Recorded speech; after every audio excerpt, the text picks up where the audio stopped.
Sana po mapukaw na yung mga damdamin ninyo kasi para naman po sa inyo ito. Para sa inyo to, kailangan po malaman ng gobyerno na tumututol na tayo. Malaman ng ibang bansa na talagang tumututol na tayo, hindi na kaya. Mamamatay na sa gutom ang mga tao. Travel lang si BBM. Ang kuryente nyo, tingnan nyo, kaya nyo pa ba yan?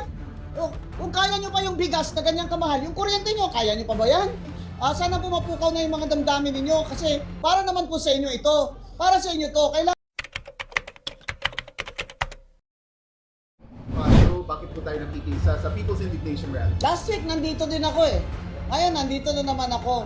Kahit na may konting ubo ako.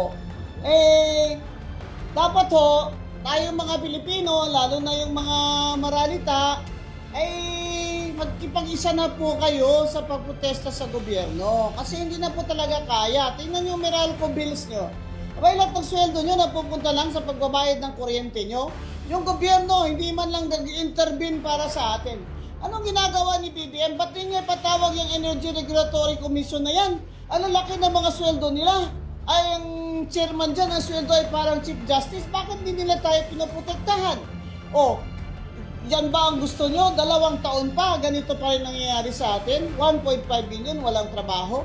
15 million, unemployed. Ito po yung administrasyon na the worst na nakita ko kahit dumaan pa ako sa martial law ng dictator na Ferdinand Marcos. Itong Bongbong Marcos na administration, the worst. Dahil yung mga kalaban niya, ang posisyon sa kanya ay pinapakulong niya. Parang martial law na. Pero kunyari pa siya na mabait siya. Yan po ang kailangan tingnan ninyo, ang katotohanan na lahat ng mga oposisyon ay pinapakulong ni BBM. Utos niya lahat yan kung bakit una niyang pinakulong si Senator Marcoleta para wala siya sa impeachment trial ni BP Sara. Kasama si Mike Defensor na siyang masyadong vocal na rin sa mga corruption dito sa ating bansa. Paano kayo nakakapagtapos ng mga anak nyo? Halos sobra sa kalahati ng sweldo nyo na binabayad nyo lang sa Meralco. Walang nag-check sa Meralco kung tama ba yung metro na yan?